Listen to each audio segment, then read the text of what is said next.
નમસ્કાર દર્શક મિત્રો, ધ લોકસત્તા શોમાં આપનું સ્વાગત છે। આજે વાત કરીએ એક એવા નવા વિઝાની જેણે વૈશ્વિક સ્તરે ધ્યાન ખેંચ્યું છે।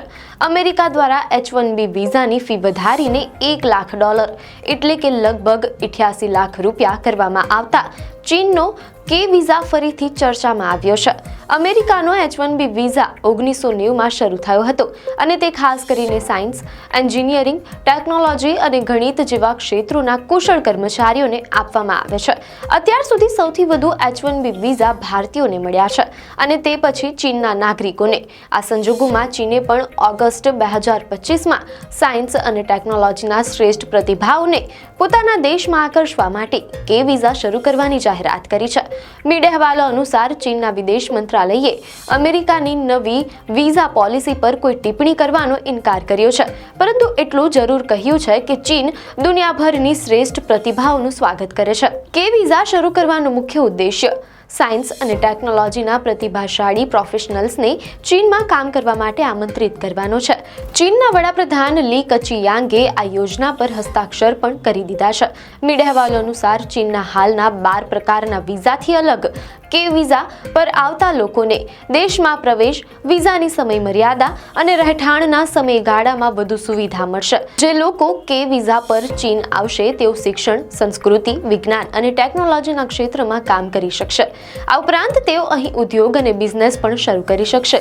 કે વિઝાની સૌથી મોટી વિશેષતા એ છે કે તેને મેળવવા માટે અરજદારને ચીનના કોઈ એમ્પ્લોયર કે સંસ્થા તરફથી આમંત્રણની જરૂર રહેશે નહીં।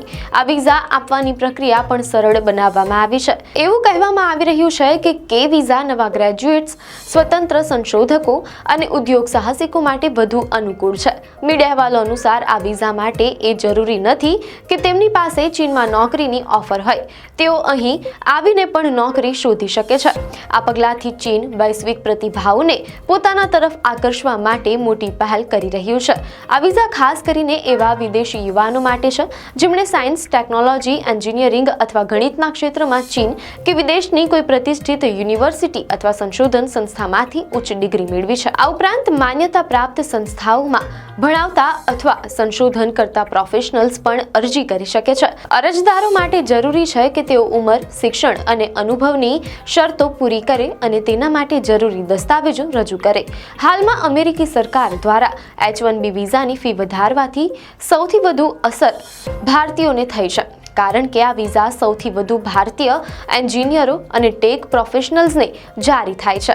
મીડિયા હવાલા અનુસાર તાજેતરના આંકડાઓ મુજબ 71% H-1B વિઝા ભારતીય નાગરિકોને અને 11.7% ચીની નાગરિકોને મળ્યા હતા। અમેરિકાના ટેક સેક્ટરમાં નિયમો કડક થતા ચીન ભારતીય એન્જિનિયરો અને ટેક પ્રોફેશનલ્સ માટે એક આકર્ષક વિકલ્પ બની શકે છે। છેલ્લા કેટલાક વર્ષોમાં ચીને સાયન્સ અને ટેકનોલોજી સેક્ટરમાં મોટું રોકાણ કર્યું છે। નિષ્ણાંતો માને છે કે ચીન પણ ટેકનોલોજીમાં એક મોટી શક્તિ બનવા માંગે છે। તેણે સેટેલાઇટ ટેકનોલોજી, અવકાશ મિશન, મેટલ ટેકનોલોજી, આઈટી અને આર્ટિફિશિયલ ઇન્ટેલિજન્સમાં ભારે રોકાણ કર્યું છે।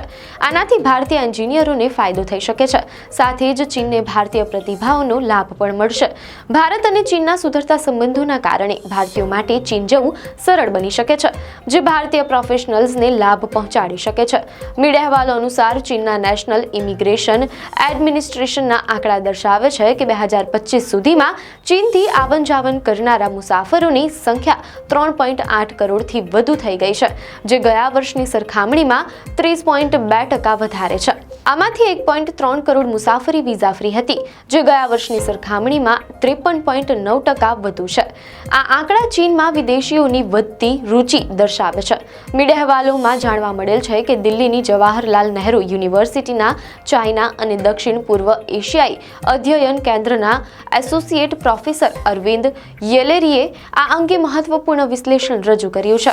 પ્રોફેસર યેલેરીના જણાવ્યા મુજબ ચીને શાંઘાઈ અને શેન્ઝેન જેવા અનેક પ્રાંતોમાં મોટા પાયે હાઈ ટેકનોલોજી પાર્ક્સ બનાવ્યા છે, જેમાં મોટું રોકાણ કરવામાં આવ્યું છે. 2006 થી 2007 ચીન સરકાર ભારતીય આઈઆઈટીઝમાંથી મોટા પાયે એન્જિનિયરોને આકર્ષતી રહી છે. તેઓ કહે છે કે ક્રિટિકલ એન્જિનિયરિંગમાં ભારતીય એન્જિનિયરોની સંખ્યા ખૂબ જ વધારે છે. જો આમાંથી માત્ર 1% એન્જિનિયરો પણ ચીન જાય તો તેનાથી ચીનનું પલડું ભારે થઈ શકે છે. ચાઇનીઝ કંપનીઓ ટેકનોલોજી સંશોધન અને ઇનોવેશન માટે સરકાર પાસેથી સસ્તી લોન મેળવે છે, પરંતુ તેમનું પ્રદર્શન અપેક્ષા મુજબનું નથી. આ સંજોગોમાં ભારતીય એન્જિનિયરો તેમને આ મુશ્કેલીમાંથી ઉગારી શકે છે.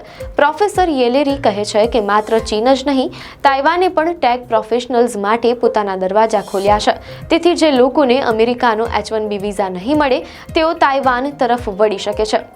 તેઓ માને છે કે H-1B વિઝાની ફી વધારવાથી અમેરિકાને નુકસાન થશે અને એશિયાના ઉભરતા અર્થતંત્રોને ફાયદો થશે. જેઓ પોતે ચીનમાં કામ કરી ચૂક્યા છે જણાવે છે કે ત્યાંનું સિંગલ વિન્ડો સિસ્ટમ ખૂબ જ મજબૂત છે. અરજી પ્રક્રિયાથી લઈને નિમણૂક અને વિદેશી નિષ્ણાંતો માટે ઘર શોધવા સુધીનું કામ ખૂબ જ ઓછા સમયમાં થઈ જાય છે. તેઓ ભારપૂર્વક કહે છે કે ચીનમાં વ્યાવસાયિક વાતાવરણ ખૂબ જ ઉત્તમ છે. તેમના મતે ચીન માટે આ એક મોટી તક છે. આ જ કારણ છે કે તે કે વિઝા પર ભાર આપી રહ્યું છે અને સતત કહી રહ્યું છે કે દુનિયાની શ્રેષ્ઠ પ્રતિભાઓ માટે ચીનમાં ભરપૂર તકો છે. આપને માહિતી સારી લાગી હોય તો વિડીયોને લાઇક અને શેર કરજો, ચેનલને સબસ્ક્રાઇબ કરજો.